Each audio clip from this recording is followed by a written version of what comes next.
बिस्मिल्लाहिर्रहमानिर्रहीम, अस्सलाम वालेकुम। Welcome to literature with WB। और आज का जो हमारा वीडियो का टॉपिक है वो रहेगा विलियम शेक्सपियर का एक बहुत इंपॉर्टेंट प्ले जो कि है हैमलेट। ये क्लासिकल ड्रामा का चैप्टर नंबर 6 है।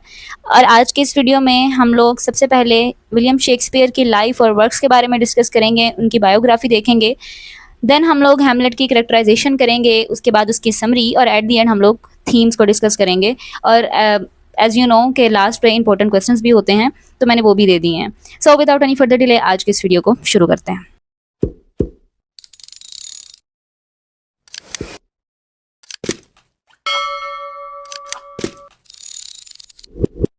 सबसे पहले हमारे पास है विलियम शेक्सपियर की life and works. William Shakespeare literature के वर्ल्ड में ग्रेटेस्ट राइटर माने जाते हैं। इन्होंने English language, English drama, poetry, theatre में रिमार्केबल कंट्रीब्यूशंस की हैं। रीडर, राइटर और स्कॉलर्स, इन सब पे इनके जो प्लेस का, इनके जो वर्क्स का इन्फ्लुएंस है वो 4 सेंचुरी से भी ज़्यादा है। शेक्सपियर को लोग उनके कैरेक्टर्स की वजह से बहुत ज़्यादा एडमायर करते हैं। ये पोइट्री और प्रोज दोनों में लिखते थे। इन्होंने 38 प्लेस लिखे, 154 सोनेट्स लिखी और 2 लॉन्ग नरेटिव पोइम्स लिखी। और कुछ स्कॉलर्स का ये मानना है कि इन्होंने कुछ वर्क्स जो हैं वो दूसरे राइटर्स के साथ मिलकर भी लिखे। शेक्सपियर जो हैं वो हिस्ट्री में एक सेलिब्रेटेड ऑथर माने जाते हैं। इनके जो प्लेज हैं वो मेजर लैंग्वेजेस में ट्रांसलेट भी हुए और आज तक ये परफॉर्म भी करवाए जाते हैं और इनकी स्टडी भी करवाई जाती है। शेक्सपियर की पर्सनल लाइफ के बारे में मैं ज़्यादा तो नहीं पता, क्योंकि सिर्फ चंद हिस्टोरिकल रिकॉर्ड्स जो हैं वही सर्वाइव किए हैं। क्योंकि उस दौरान लोगों का जो ज़्यादा इंटरेस्ट होता था वो पॉलिटिक्स, रिलीजन और वॉर वगैरह में होता था, इंस्टेड ऑफ कि आप जो है वो प्ले राइट की जो प्राइवेट लाइफ है उसको एक्सप्लोर करने में लग जाएं, जिस तरह के आजकल होता है। अगर हम लोग एक्टर्स के बारे में बात करें तो लोगों को बहुत इंटरेस्ट होता है कि उनकी लाइफ के बारे में, उनकी पर्सनल लाइफ के बारे में जानने में।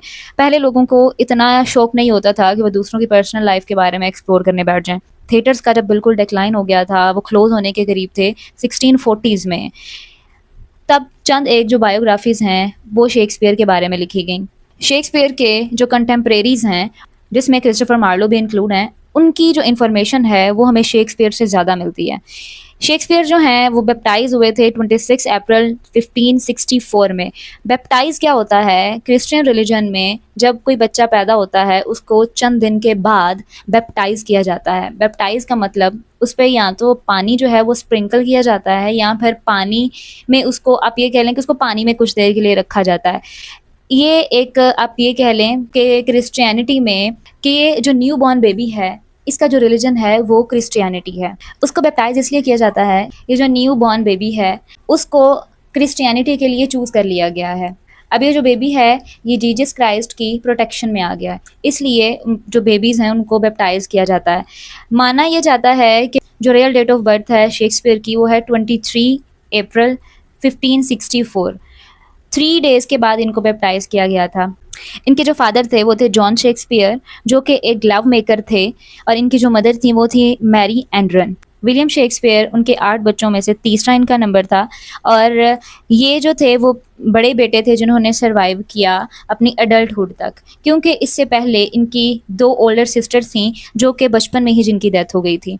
शेक्सपियर ने स्टैटफोर्ड ग्रामर स्कूल को अटेंड किया, जहाँ पे इन्होंने लैटिन ग्रामर और क्लासिकल राइटर्स जिसमें कि वर्जिल्स, हॉरेक्स और सेनेका के बारे में स्टडी करना शुरू की। ये इंग्लिश बाइबल से भी वहीं पे फेमिलियर हुए।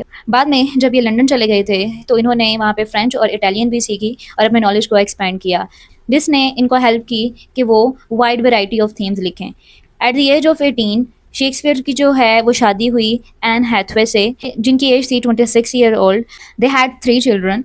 कुछ का ये मानना है कि शेक्सपियर जो थे वो लंदन इसलिए चले गए क्योंकि इस शादी से वो नाखुश थे, लेकिन इस बात का कोई स्ट्रॉन्ग एविडेंस नहीं है। मोर लाइकली रीज़न ये थी कि वो अपनी फैमिली की फाइनेंशियल कंडीशन जो थी उसको बेटर करना चाहते थे अपने फादर के बिजनेस के डिक्लाइन के बाद। एक और बहुत पॉपुलर स्टोरी मिलती है जिसके मुताबिक हमें ये सुनने को मिलता है कि जो शेक्सपियर हैं उन्होंने स्टैटफोर्ड इसलिए छोड़ा क्योंकि वो डियर हंटिंग में इन्वॉल्व थे। ठीक है, लाइक डियर को हंट करना, उसमें जो थी वो इन्वॉल्व थे on the land of sir Thomas Lucy. अपनी पनिशमेंट से भागने के लिए उन्होंने स्टैटफोर्ड को छोड़ दिया था। जिस जगह पे वो पैदा हुए थे उस जगह को छोड़ दिया था और लंदन चले गए थे। लेकिन ये भी जो स्टोरी है वो ट्रेडिशन ही है, इसका भी कोई एविडेंस हमारे पास नहीं है। शेक्सपियर ने लंदन मूव किया 1585 में, जहाँ पर इन्होंने एज एन एक्टर काम शुरू किया और उसके बाद प्ले राइट बन गए और पार्ट ऑनर ऑफ थिएटर्स भी बने। इनको सक्सेस जो है वो बहुत जल्दी मिली and earn great respect in London's literary world. जबकि कुछ जो लोग थे वो इनकी सक्सेस से खुश नहीं थे, जिसमें कि जो राइटर है रॉबर्ट ग्रीन, वो इनको क्रिटिसाइज़ करते थे और इनको कहते थे अपस्टार्ट क्रो और जोहानीज फैक्टोटम, जिसको कहते हैं jack of all trades. Jack of all trades कहते हैं एक ऐसे इंसान को जो मुख्तलिफ काम करता हो, जिसके बहुत ज़्यादा शौक हो ना, मतलब जो भी वो नया काम देखे उसमें ही वो हाथ डाल ले, वो हर काम करना शुरू कर ले, लेकिन वह किसी भी काम में परफेक्ट ना हो, किसी भी काम में एक्सपर्ट ना हो, उसको कहते हैं जैक ऑफ ऑल ट्रेड्स। अब ये जो चीज़ है वो इनकी जेलसी के शो करती थी, क्योंकि शेक्सपियर को उस टाइम बहुत फेम मिल रही थी। डिस्पाइज दिस क्रिटिसिज्म, शेक्सपियर जो हैं वो उस टाइम के ग्रेटेस्ट प्ले राइट भी बन गए।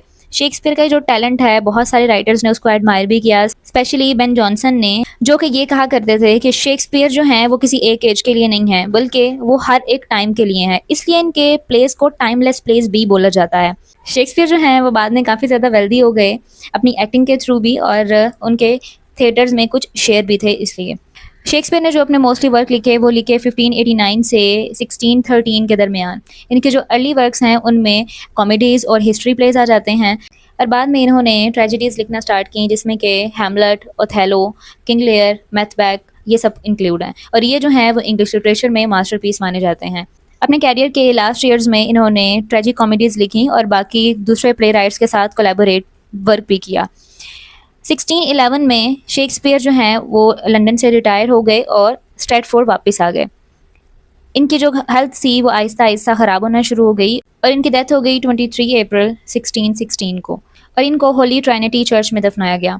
इनकी डेथ के बाद इनके 2 दोस्त और कुछ फेलो एक्टर्स थे, उन्होंने इनके सारे काम जो हैं, सारा वर्क इनका कलेक्ट किया और इनको पब्लिश करवाना शुरू किया 1623 में। 1623 में इनकी एक बुक आई जिसका नाम था first folio. Most important collection मानी जाती है, जो कि शेक्सपियर के जो प्लेज हैं उसको प्रिजर्व इसमें किया गया, अदरवाइज़ ये जो थे वो अब तक लॉस्ट हो चुके होते। इन्हीं की हेल्प से शेक्सपियर को लिटरेचर की वर्ड में ग्रेटेस्ट राइटर का मुकाम मिला। अब हम लोग आ जाते हैं कैरेक्टराइजेशन ऑफ हैमलेट पे। तो सबसे पहले हमारे पास कैरेक्टर है हैमलेट का। हैमलेट जो है वो डेनमार्क का प्रिंस है और प्रोटैगनिस्ट है इस प्ले का। बहुत इंटेलिजेंट है, थॉटफुल है और हाईली एजुकेटेड है।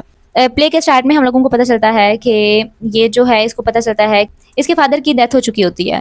प्ले के स्टार्ट में हमें ये पता चलता है कि इसके जो फादर की डेथ थी वो नेचुरली नहीं हुई थी, बल्कि क्लॉडियस जो है इसका अंकल, क्लॉडियस ने उसके फादर का मर्डर किया था। इसके बाद ये प्रॉमिस करता है कि वो अपने फादर का रिवेंज लेगा, लेकिन वो बहुत ज़्यादा डिले कर देता है, हर एक चीज़ को बहुत केयरफुली सोचता है कि कोई भी एक्शन करें या ना करें। प्ले के मिडल में हम लोगों को ये देखने को मिलेगा कि ये जो है प्रिटेंड करता है कि ये मैड हो चुका है अपने सारे के सारे प्लान को हाइड करने के लिए। हैमलेट जो था वो अपने फादर के साथ लॉयल था, ऑनेस्ट था और मॉरली सेंसिटिव था। हर एक चीज़ को जो है वो बहुत ओवर थिंक करता था, और यही ओवर थिंकिंग और डिले जो है ये इसको डाउनफॉल की तरफ लेके जाती हैं। और हैमलेट जो है वो क्लासिक शेक्सपियरियन ट्रेजिक हीरो माना जाता है। उसके बाद हमारे पास है किंग क्लॉडियस का कैरेक्टर। किंग क्लॉडियस जो है ये एंटागोनिस्ट है। एंटागोनिस्ट जो है वो कहते हैं विलन को। ठीक है, एक होता है प्रोटैगनिस्ट जो कि हीरो होता है स्टोरी का, और दूसरा होता है विलन होता है, उसको कहते हैं एंटागोनिस्ट। ये जो है वो ब्रदर है लेट किंग हैमलेट का। ठीक है, लाइक जो हैमलेट के जो फादर थे ना उनका नाम भी हैमलेट ही था। अब ये कंफ्यूज नहीं होना आपने, हैमलेट के फादर का नाम भी हैमलेट था।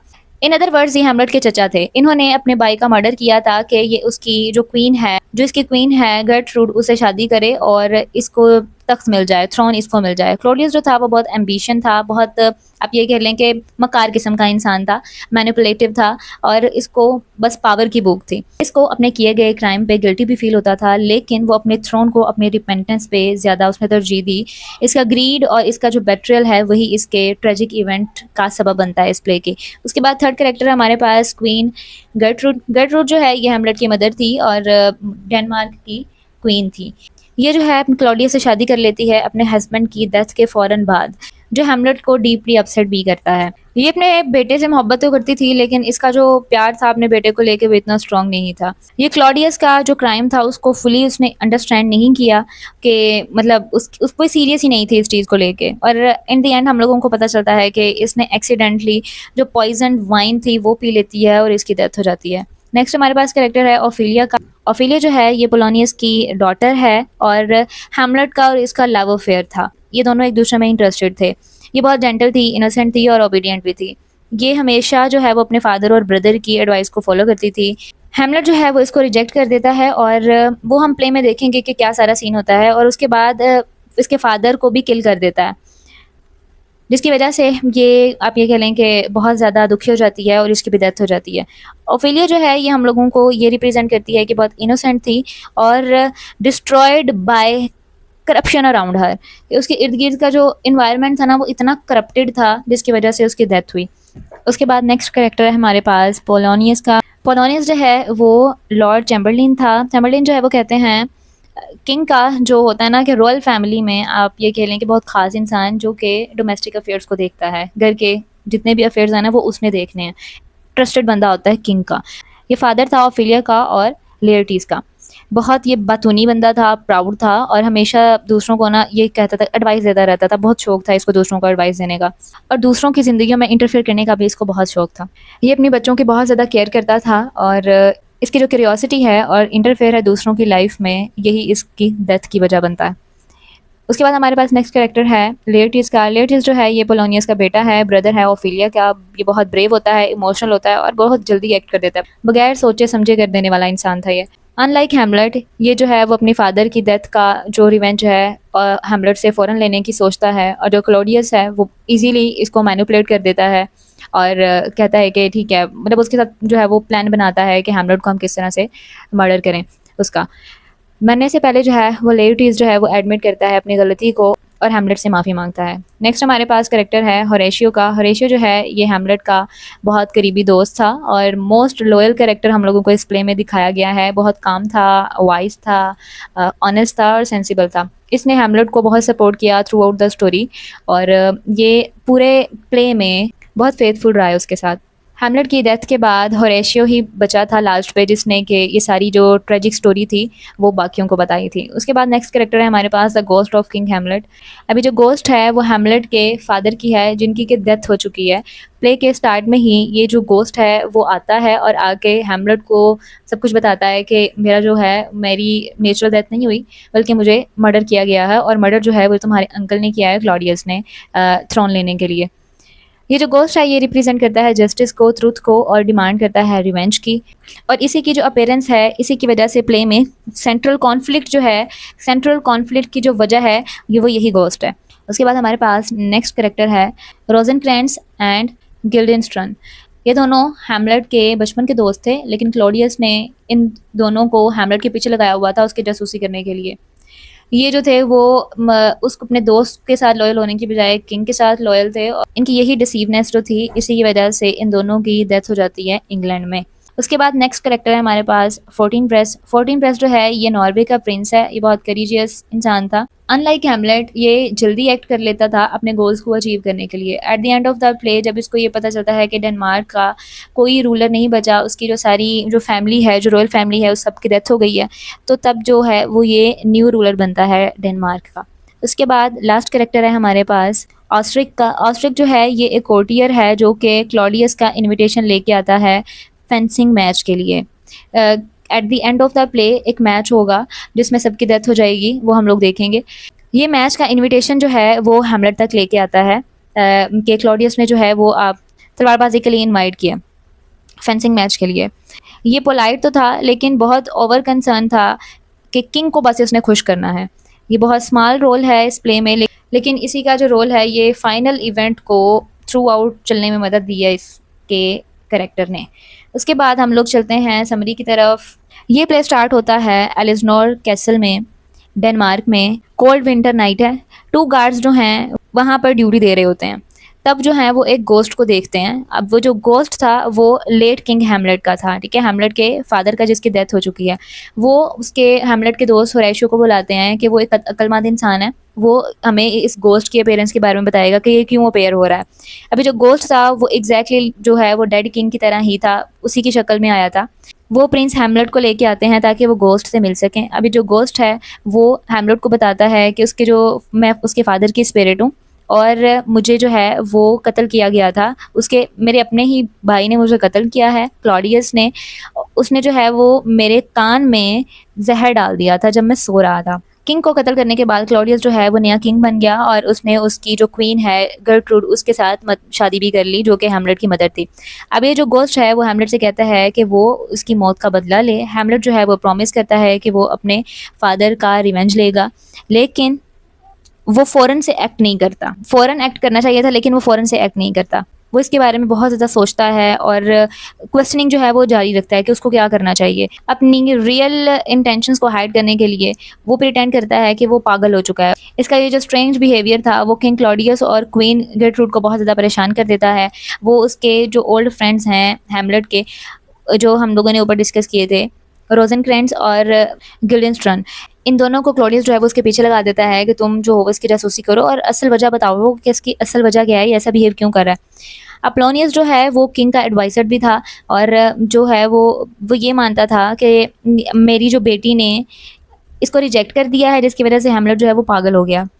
अब यहाँ पे उसके बाद जो है वो हैमलेट ओफिलिया से मिलता है और उसको बहुत हार्शली ट्रीट करता है और उसको ये कहता है कि तुम ननरी में चली जाओ। ननरी जो है वो ये इसको कहते हैं जहाँ पे नन्स नहीं रहती, चर्च में जो नन्स होती हैं जो शादी नहीं करती, वो सिर्फ रिलीजियस हो जाती हैं। आप ये कह लें कि अपनी ज़िंदगी जो है वो गॉड के नाम कर देती हैं और वो कभी फिर शादी नहीं करती ना। तो वो जो है वो उसको ये एडवाइस देता है कि तुम वहाँ पे चली जाओ और वहीं पे रहो, लोगों को शादी नहीं करनी चाहिए। अब ये जो सीन है ये शो करवाता है अपनी मदर से बहुत ज़्यादा डिसअपॉइंट था। अपने फादर के कातिल के साथ उसने शादी कर ली और उसने वेट भी नहीं किया ज़्यादा, उसने फ़ौरन से शादी कर ली। एक ये वजह हो सकती है कि वो जब शादी से बहुत ज़्यादा डिसअपॉइंट हो गया था। दूसरी वजह ये हो सकती है कि वो जो है वो सच में इसको ये शो करवाना चाह रहा हो कि वो सच में पागल हो गया है और उसको जो है वो इन सब चीज़ों में कोई इंटरेस्ट नहीं रहा। एक दिन एक ग्रुप जो है वो आता है एक्टर्स का कैसल में। हैमलेट जो है वो उनको एक प्ले परफॉर्म करने के लिए कहता है और वो उस सारे प्ले में जिस तरह से उसके फादर का मर्डर करता है ना क्लॉडियस, सेम वही वो सिनेरियो वहाँ पे क्रिएट कर देता है कि आपने उसको सारा, वो उन एक्टर्स को समझाता है कि आपने इस तरह से इस प्ले को अपना परफॉर्म करना है। हैमलेट जो है वो ये सोचता है कि अगर क्लॉडियस जो है ज़रा सा भी गिल्टी फील उसने किया कि मैंने ये सब कुछ क्यों किया, तो वो जो है जब परफॉर्मेंस ये सारी की सारी हो रही होगी तो वो फ़ौरन से एक्ट करेगा, ठीक है, मतलब कुछ ना कुछ तो वो करेगा। जैसे ही मर्डर वाला जो सीन है वो आता है, क्लॉडियस जो है वो खड़ा होता है और हॉल छोड़ देता है, चला जाता है वहाँ से और यही प्रूव करता है हैमलेट और होरेशियो को कि यही कसूरवार है। उसके बाद क्या होता है, हैमलेट जो है वो क्लॉडियस को अकेले पाता है कि वो ना दुआ कर रहा है, लाइक जो भी उनकी इबादत है ना, प्रे कर रहा है वो, और यहाँ पे उसके पास चांस था कि वो उसको किल कर दे, लेकिन वो ये डिसाइड करता है कि उसका ये बिलीव था कि मैं जो हूँ वो क्लॉडियस को उस हालत में नहीं मारूंगा जब मतलब वो जो है वो प्रे कर रहा है, तो मैं उसको, ये इस काबिल नहीं है कि ये प्रे की हालत में मैं इसको जो है वो कत्ल कर दूं, इस तरह तो इसकी सोल जो है वो हेवन में चली जाएगी। हैमलेट जो है वो चाहता था कि इसको ग्रेट पनिशमेंट मिले, इसलिए वो इस चीज़ को डिले कर देता है। क्लॉडियस जो है अब हैमलेट से बहुत ज़्यादा खौफ खा रहा होता है और ये डिसाइड करता है कि हैमलेट को जो है वो इंग्लैंड भेज दिया जाए, जहाँ पर वो सारे हैमलेट के कत्ल करने का मंसूबा बना रहे होते हैं कि वहीं पे उसको कत्ल कर दिया जाएगा। जाने से पहले हैमलेट जो है वो अपनी मदर के रूम में जाता है और जाके उसको, अपनी मदर को जो है वो क्लॉडियस से शादी के बारे में बहुत मतलब कुछ ना कुछ बात सुना रहा होता है उसको कि अब जो पोलोनियस है वो कर्टन्स के पीछे चुप के ये सारी कहानी सुन रहा होता है, सब कुछ सुन रहा होता है कि ज़ाहिर उसको बहुत शौक था दूसरों की लाइफ में इंटरफेयर करने का, को हर एक की जासूसी करने का। हैमलेट जो है उसको ये लगता है कि यहाँ पे क्लॉडियस जो है वो छुपा हुआ है, वो कर्टन के अंदर ही उसको स्टैब कर देता है और पोलोनियस को एक्सीडेंटली वो किल कर देता है। उसके बाद क्लॉडियस जो है वो फ़ौरन से हैमलेट को इंग्लैंड की तरफ रवाना कर देता है उसके चाइल्डहुड फ्रेंड्स के साथ, और वहाँ पर एक सीक्रेट लेटर भी होता है जिसमें ये लिखा होता है कि तुम लोगों ने हैमलेट को यहाँ पे एग्जीक्यूट कर देना, मार देना है, काम तमाम करो इसका। अपनी फादर की डेथ के बाद जो ओफिलिया है वो मेंटली बहुत ज़्यादा डिस्टर्ब हो जाती है, बहुत गम में चली जाती है और वो जो है वो स्ट्रेंज सी ना सिंगिंग करना शुरू कर देती है, बहुत अजीब अजीब से सॉन्ग सिंग करना शुरू कर देती है और उसके बाद वो जो है एक रिवर में डूब जाती है। मीनवाइल जो पोलोनियस का बेटा था लेटियस, वो जो था फ्रांस से वापस आ जाता है और वो बहुत गुस्सा होता है अपने फादर की डेथ की वजह से। क्लॉडियस जो है वो उसको कन्विंस कर लेता है कि जो, क्योंकि वो एक बहुत मैनिपुलेटिव किस्म का बंदा था, हर किसी को मैनिपुलेट कर लेता था, और वो उसको बता देता है कि तुम्हारी फादर की जो डेथ हुई है वो हैमलेट की वजह से हुई है, हैमलेट ने उनका कत्ल किया और हैमलेट, तुम्हारे फादर की डेथ और जो ओफिलिया की सफरिंग है वो भी सिर्फ और सिर्फ हैमलेट है उसका कसूरवार। अब दोबारा से ये सीन शिफ्ट होता है इंग्लैंड की तरफ, जहाँ पर जो हैमलेट है वो लोग इंग्लैंड की तरफ रवाना हो रहे थे। जिस शिप में ये लोग जा रहे होते हैं उस शिप में पायरेट्स जो हैं वो हमला कर देते हैं, जो अब यही जो हमला होता है, ये अटैक होता है, हैमलेट को हेल्प करता है कि वो यहाँ से भाग जाए, वो वहाँ से भाग के वापस डेनमार्क आ जाता है।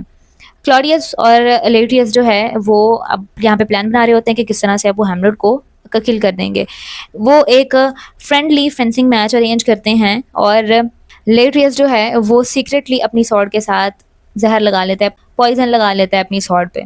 क्लॉडियस जो है वो भी एक कप रेडी करता है वाइन, ठीक है, वाइन ग्लास, उसमें वो पॉइजन डाल देता है कि सेकंड प्लान के तौर पे कि अगर स्वॉर्ड से उसकी डेथ ना हुई तो ये वाइन से उसकी डेथ जो है वो हो जाएगी। अब जब हैमलेट है वो डेनमार्क वापस लौटता है तो वो उसी जगह पे पहुंचता है जहाँ पर ओफेलिया का फ्यूनरल हो रहा होता है। वो बहुत ज़्यादा दुखी होता है और जो लेट्रियस है वो उसके साथ आर्ग्यू भी करता है और फाइट भी करता है। उसकी जो ओफेलिया की जो ग्रेव है ना उसके ऊपर ये सारा सीन चल रहा होता है। फाइनली जो है वो एडमिट करता है कि वो ओफेलिया से सच्ची मोहब्बत करता था। उसके बाद हैमलेट जो है वो होरेशियो को बताता है कि इंसान को हमेशा मौत के लिए रेडी रहना चाहिए क्योंकि मौत कभी भी आ सकती है। कोर्टियर जिसका नाम ऑस्ट्रिक था वो जो है वो क्लॉडियस का इनवाइट लेके आता है एक फेंसिंग मैच का, कि हैमलेट को इनवाइट करने के लिए कि क्लॉडियस ने आपको इनवाइट किया है एक फेंसिंग मैच के लिए।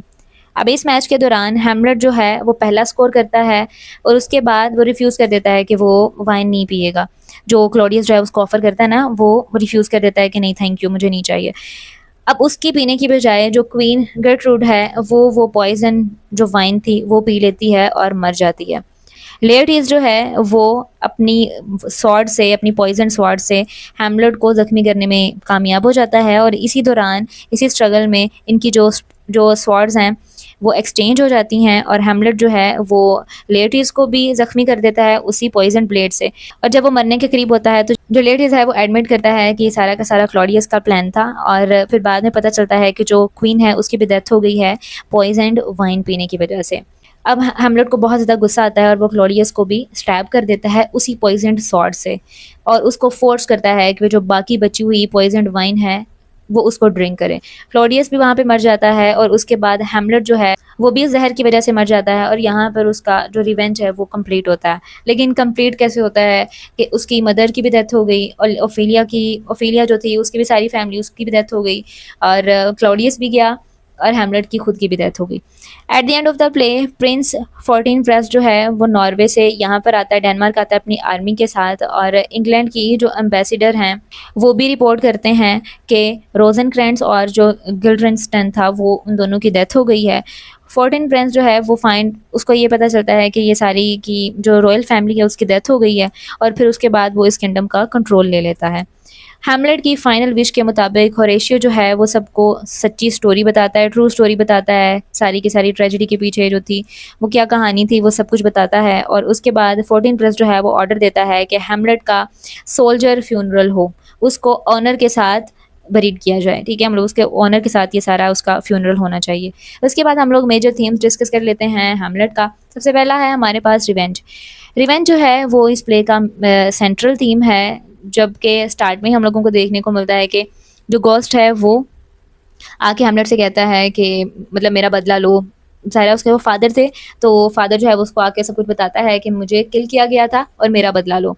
उसके बाद जो लेयरटीज था वो भी रिवेंज लेने के लिए अपनी फादर की डेथ का भी और अपनी सिस्टर की डेथ का भी रिवेंज लेने के लिए वो भी रिवेंज लेता है। शेक्सपियर जो है अपने इस प्ले के थ्रू हम लोगों को ये बताना चाहते हैं कि जो रिवेंज है वो लीड करता है वॉयलेंस की तरफ, सफरिंग की तरफ और ट्रेजिडी की तरफ।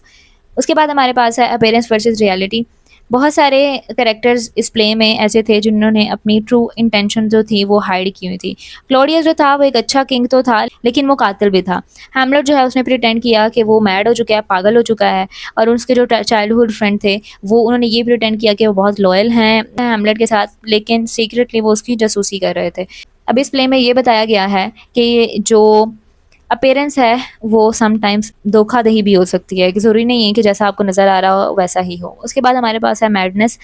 ये जो प्ले है ये हम लोगों को एक्सप्लोर करता है रियल और फेक के दरमियान, जो रियल और फेक मैडनेस है वो एक्सप्लोर करता है। हैमलेट जो है पहले वो सिर्फ प्रिटेंड कर रहा होता है कि वो पागल हो चुका है अपने असल प्लान को हाइड करने के लिए, जबकि जो ओफेलिया थी उसने सच में अपनी जो सारी वो आप ये कह लें कि सेंटी थी वो लॉस कर देती है क्योंकि उस अपने फादर की डेथ की वजह से।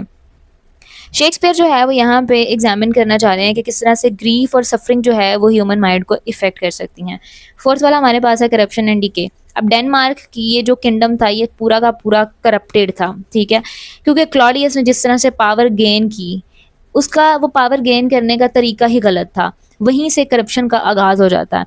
हैमलेट जो है वो डेनमार्क को इस तरह से डिस्क्राइब करता है कि एक ऐसी चीज़ जो बिल्कुल रूटन हो, ठीक है, गली सड़ी चीज़, बिल्कुल ख़राब, इसमें कुछ सिस्टम ही नहीं है। Suggested that moral corruption has spread through out the country. उसके बाद हमारे पास है बेट्रेयल। प्ले में बहुत सारे ऐसे कैरेक्टर्स थे जो एक दूसरे को ही बिट्रे कर रहे थे। क्लॉडियस जो था उसने अपने सबसे पहले भाई को धोखा दिया और उसको कत्ल करके, ग्रेट रूट जो थी उसने फ़ौरन से शादी कर ली, अपने बेटे को एक हिसाब से उसने धोखा दिया। उसके बाद जो चाइल्डहुड फ्रेंड थे हैमलेट के, वो भी उस पर जासूसी कर रहे थे, और क्लॉडियस जो है वो बाकी सबको रिपीटेडली डिसीव कर रहा था कि वो जो है वो थ्रोन को प्रोटेक्ट कर रहा है। उसके बाद नेक्स्ट हमारे पास है एक्शन वर्सेस डिले। हैमलेट जो है वो थ्रू आउट द प्ले हम लोगों को स्ट्रगल करते हुए दिखाई देता है कि जब उसको सच पता चल भी गया था कि उसके फादर का जो कातिल है वो कौन है, लेकिन फिर भी वो सोचता रहता है, वो इस चीज़ के बारे में क्वेश्चनिंग करता रहता है कि उसको क्या करना चाहिए, उसको इमीडिएटली एक्शन लेना चाहिए या नहीं लेना चाहिए। इसके कंट्रास्ट में अगर हम लोग देखें तो जो लेटरीज हैं और जो 14 ब्रेस हैं, इन दोनों ने बहुत क्विकली एक्शन लिया। शेक्सपियर जो है वो ये एक्सप्लोर करना चाह रहे हैं कि ओवर थिंकिंग के कॉन्सिक्वेंसेज भी क्या हो सकते हैं। ओवर थिंकिंग एंड और हेजिटेशन, इन दोनों के कॉन्सिक्वेंसेज भी समटाइम्स डाउनफॉल की तरफ लेके जाते हैं। उसके बाद हमारे पास है फैमिली एंड लॉयलिटी। अब इस प्ले में हम लोगों को जो रिलेशनशिप दिखाया गया है पेरेंट्स का, चिल्ड्रन का, ये बहुत इंपॉर्टेंट रोल यहाँ पे प्ले करता है। हैमलेट जो था वो अपने फादर के साथ लॉयल था, लेट्रीज जो था वो अपने फादर और अपनी सिस्टर दोनों से बहुत मोहब्बत करता था, और फेलियर जो थी उसने हमेशा अपने बाबा की बात मानी थी। और जो प्ले है ये एग्जामिन करता है कि किस तरह से लव, लॉयलिटी और जो फैमिली ड्यूटीज़ हैं वो किस तरह से लोगों के एक्शंस पे इन्फ्लुएंस रखती हैं। नेक्स्ट हमारे पास है गुड वर्सेस इवल। अभी जो कॉन्फ्लिक्ट है बिटवीन गुड एंड इवल, ये आपको थ्रू आउट द प्ले ही देखने को मिलता है between Hamlet and Claudius. Claudius जो है वो इवल को रिप्रेजेंट कर रहा है, जिसने कि सबसे पहले कत्ल किया, उसकी लालच और उसने किस तरह से धोखाधड़ी की। उसके बाद जो हैमलेट है वो फाइट करता है जस्टिस को रीस्टोर करने के लिए, कि उसने रिवेंज लेना है अपने फादर का, और वही लेकिन जो इसका तरीका था इनको ट्रेजेडी की तरफ ले गया। उसके बाद हमारे पास है फेट एंड फ्री विल। अब ये जो गोस्ट जब अपेयर होता है हैमलेट का, वही उसको हैमलेट को पाथ दिखाता है रिवेंज का, ठीक है, कि तुम्हें बदला लेना है। हैमलेट के पास फ्रीडम था कि वो कोई ना कोई एक्शन ले सकता था, उसको क्या करना चाहिए क्या नहीं करना चाहिए उसको पता था, उसको चूज वाइजली करना चाहिए था। शेक्सपियर यहाँ पे ये एक्सप्लोर करना चाह रहे हैं कि जो लोगों की जो ज़िंदगी है वो उनकी डेस्टिनी और उनके अपने डिसीजंस दोनों कंट्रोल करते हैं। यहाँ पे एक और बहुत मेजर थीम बनता है प्ले विद इन प्ले का, प्ले विद इन प्ले। आपने नोटिस किया होगा जब मैं समरी डिस्कस कर रहे थे जब हम लोग, तो वहाँ पे प्ले विद इन प्ले हुआ। लाइक अब हैमलेट एक सेपरेट प्ले है, अब हैमलेट में ही एक दूसरा प्ले जब दिखाया गया, जब बाहर से एक्टर्स आए थे वो प्ले परफॉर्म करने के लिए, इस चीज़ को हम लोग कहते हैं प्ले विद इन प्ले, कि प्ले के अंदर ही एक दूसरा प्ले वो परफॉर्म किया जा रहा है। शेक्सपियर के मोस्टली जो हम लोगों को ड्रामाज प्लेस देखने को मिलेंगे उसमें प्ले विद इन प्ले बहुत मेजर थीम है, ठीक है, आप वो भी यहाँ पे लिख सकते हैं। उसके बाद हम इंपॉर्टेंट क्वेश्चन देख लेते हैं। Discuss Hamlet as a tragic hero. ये एक इंपॉर्टेंट क्वेश्चन है, पेपर में आ सकता है कि आपने करेक्टर को, हैमलेट के करेक्टर को एज अ ट्रेजिक हीरो आपने डिस्कस करना है। तो यहाँ पे मैंने इसका आंसर लिख दिया है, आप इसको थ्रू आउट रीड कर सकते हैं। मुझे उम्मीद है कि आपको आज की वीडियो को समझ आई होगी, आपके लिए हेल्पफुल रही होगी। वीडियो ज़रा सी भी हेल्पफुल रही हो तो प्लीज़ लाइक कर दें, चैनल पर नए हैं तो सब्सक्राइब कर दें। इन स्लाइड्स का लिंक मैं डिस्क्रिप्शन बॉक्स में दे दूँगी। इंशाल्लाह मिलते हैं फिर नेक्स्ट वाली वीडियो में, तब तक अपना ख्याल रखिए।